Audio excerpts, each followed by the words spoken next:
ಬಿಡ್ತು ಜೀವನ, ಕಣ್ಣು ತೆರೆದು ಕಣ್ಣು ಮುಚ್ಚೋದ್ರಲ್ಲಿ. ಎಷ್ಟು ವಿಚಾರಗಳು ಭಾಳ ಹೇಳ್ತೀವಿ ನಾವು, ಪಾಲನೆ ಮಾಡಲ್ಲ.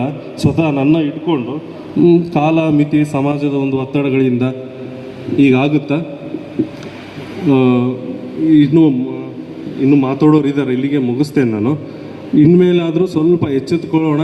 ಹಿರಿಯರಾದಂಥವರು ಕಿರಿಯರಿಗೆ ಪ್ರೋತ್ಸಾಹ ನೀಡ್ತಾ ಇದ್ದೀರಿ. ಅದಾದಮೇಲೆ ಕಾರ್ಯಕ್ರಮದ ಆಯೋಜಕರಾದಂಥ ಸಿದ್ದರಾಮಪ್ಪ ಪಾಟೀಲ್ ಸರ್ ಅವರಿಗೆ ತುಂಬ ರೀತಿಯ ಧನ್ಯವಾದಗಳನ್ನು ಹೇಳಲಿಕ್ಕೆ ಇಷ್ಟಪಡ್ತೀನಿ. ಬಹುಶಃ ನಮ್ಮಲ್ಲಿಯೂ ಅವರಲ್ಲಿರ್ತಕ್ಕಂಥ ಚೈತನ್ಯ ಇಲ್ಲ.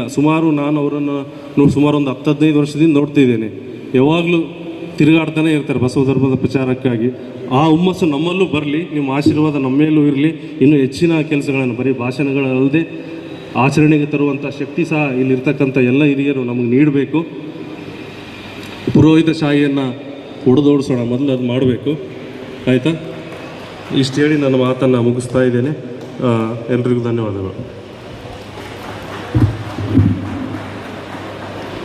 ಬಸವ ತತ್ವ ಪಾಲನೆಯಲ್ಲಿ ಯುವಕರು ಹೇಗಿರಬೇಕು, ಪ್ರಸ್ತುತ ಸಂದರ್ಭಗಳಲ್ಲಿ ಮಠಗಳ ಪಾತ್ರವೇನು ಎಂಬುದರ ಬಗ್ಗೆ ತುಂಬ ಮಾರ್ಮಿಕವಾಗಿ ನುಡಿಗಳನ್ನು ಆಡಿರುತ್ತಾ ಶರಣ ವೀರಭದ್ರಯ್ಯ ಅವರಿಗೆ ಶರಣಾರ್ಥಿ.